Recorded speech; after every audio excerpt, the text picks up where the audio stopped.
말씀은 로마서 14장 11절에서 12절입니다.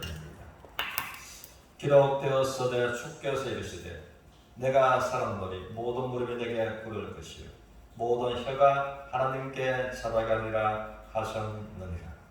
이러므로 우리 각 사람이 자기 일을 하나님께 짓고 하리라. 아멘. 그리스도의 심판대라는 주제로서 은혜를 나누고자 합니다. 그러므로 11절 말씀처럼 이러므로 우리 각 사람이 자기 일을 하나님께 짓고 하리라 라고 말씀하신 이 사실에 관해서, 그러므로 성경은 한 번 죽는 것은 사람에게 정해진 것이요 그 후에는 하나님의 심판이 있으리라고 해서 히브리서 9장 27절에서는 분명하게 말씀하고 있습니다. 그러므로 성경에서는 두 심판이 있는 것을 말씀합니다. 첫째는 하나님의 생명책에 이름이 똑똑하게 기록되어 있지 못한 사람들이 받는 벽보자 심판을 말씀하고 있습니다.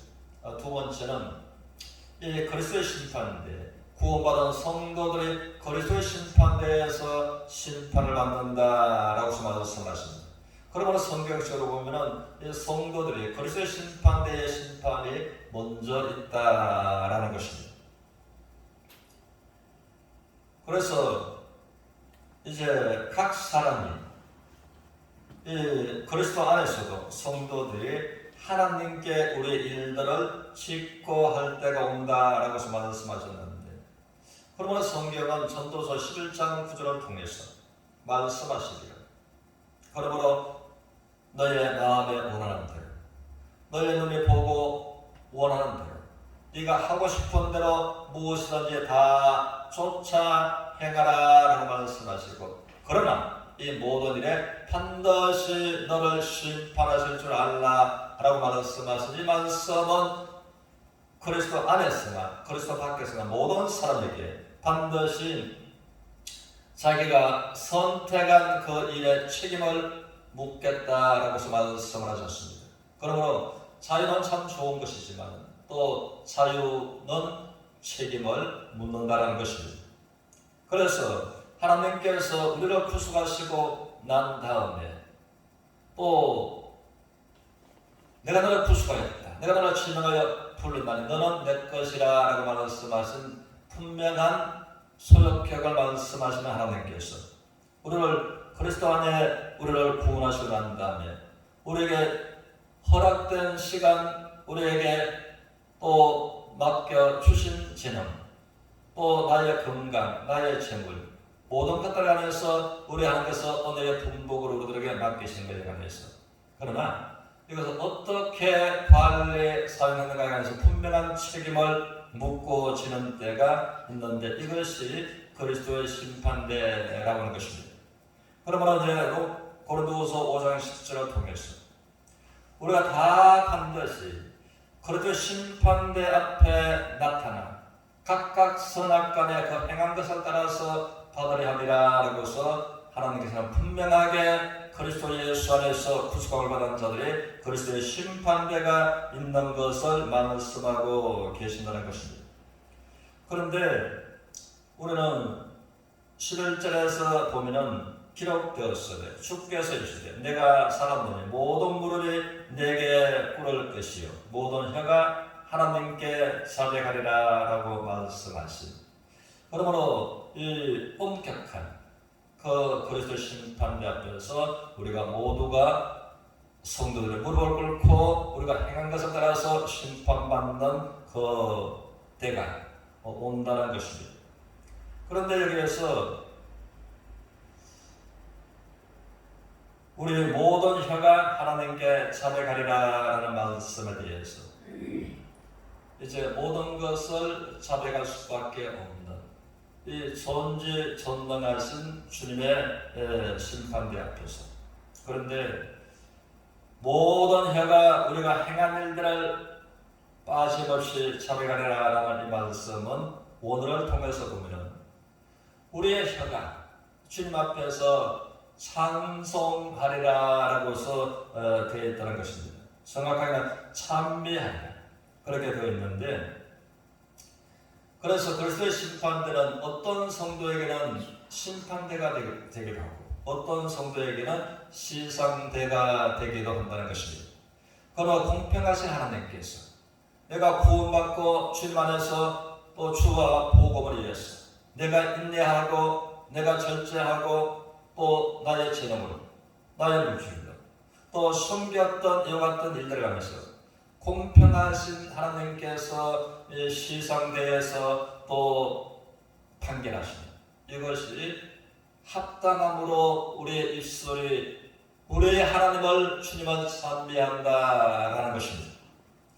그래서 이것을 또 고린도전서 3장을 통해서 말씀하시기를 또 성도들이 이제는 살아가면서 구원받고 난 다음에 그가 남겼던 업적들에 관해서 또 주님의 심판대에서 어떤 성도를 구원받고 난 다음에 업적에 다 불에 타버리고 없는 사람이 있는가 하면 어떤 성도들은 구원받고 난 다음에 모든 것들이 타버리지 않고 하나님께서 키워가시고 칭찬하십니다.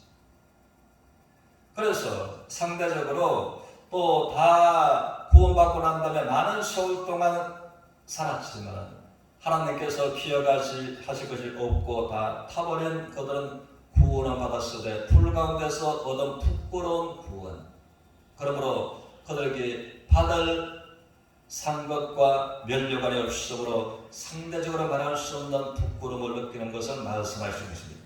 그럼 그와 같은 자들한테는 엄격한 심판대가 되겠지만 그러나 또 하나님께서 시험하시는 우리의 모든 상급에 대해서 불에 타버리지 않는 그 사람들은 이제는 시상대가 된다고 하는 것입니다.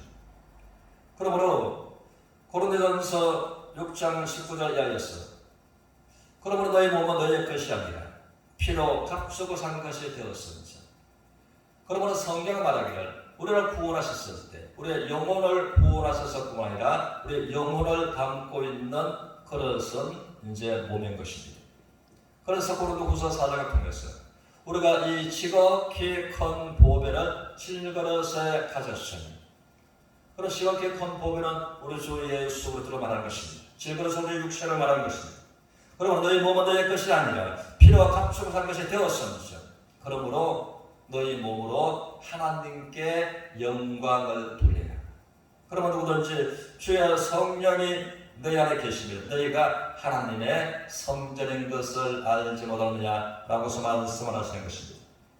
그래서 우리 하나님께서 말씀하시기를 또 모든 성도들한테 심판대간의 시상대가 되기를 원하시는 우리 하나님께서 말씀하시기를 네가 참으로 구원받았으며 자든지 깨든지 예수님과 함께 살고자 우리를 구원하셨다라고서 이제 데살로니가전서 5장 17절에서 말씀하십니다.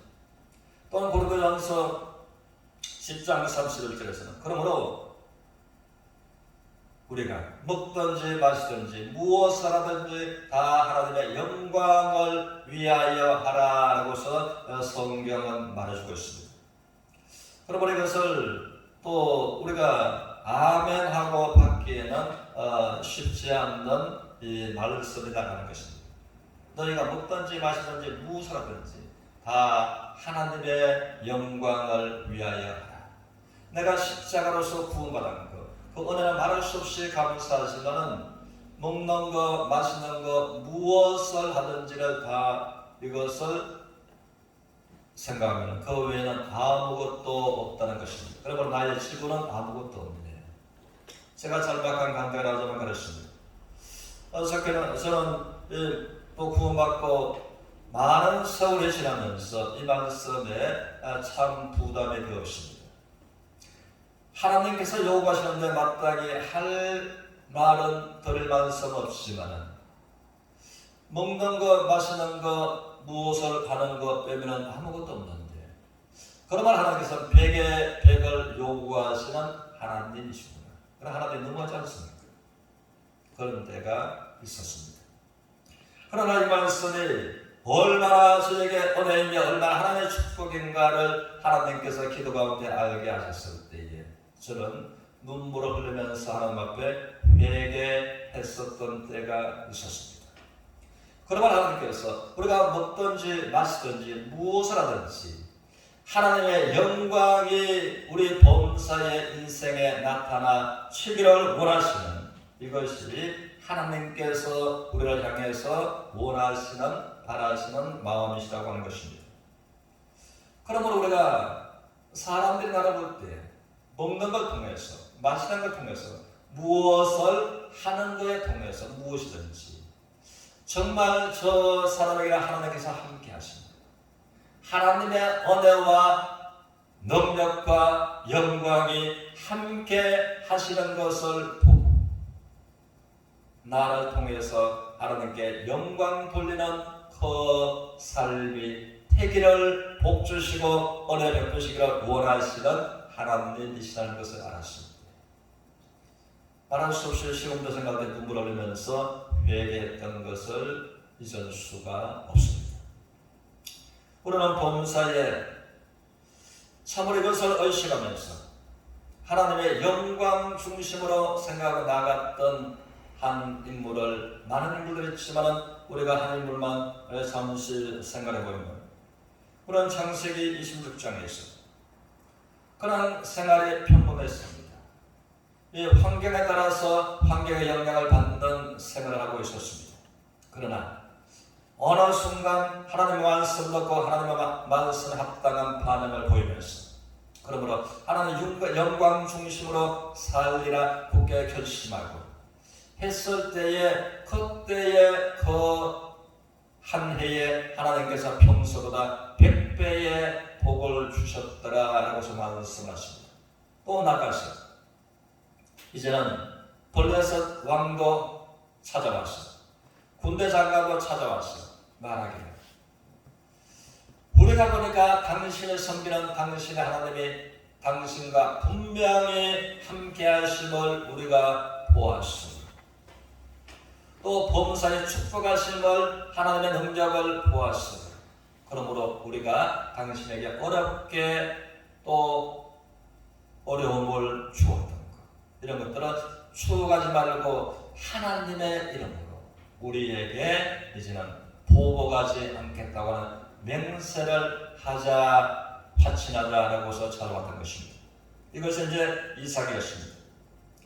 그러므로 이것이 하나님께서 먹든지 마시든지 무엇하든지 하나님의 영광이 이삭에게 나타난 것처럼 그러므로 우리 주님께서 우리에게 그리스도의 심판대가 아니라 그리스도의 시상대가 되는 더 삶을 살아가면서 이 땅에서도 우리 하나님께서 이제는 주의 합당한 삶을 살아가면서 잘되는 복을 받고 영원한 천국에서도 잘했다 칭찬함을 받는 모두가 되시기를 주님으로 축원합니다.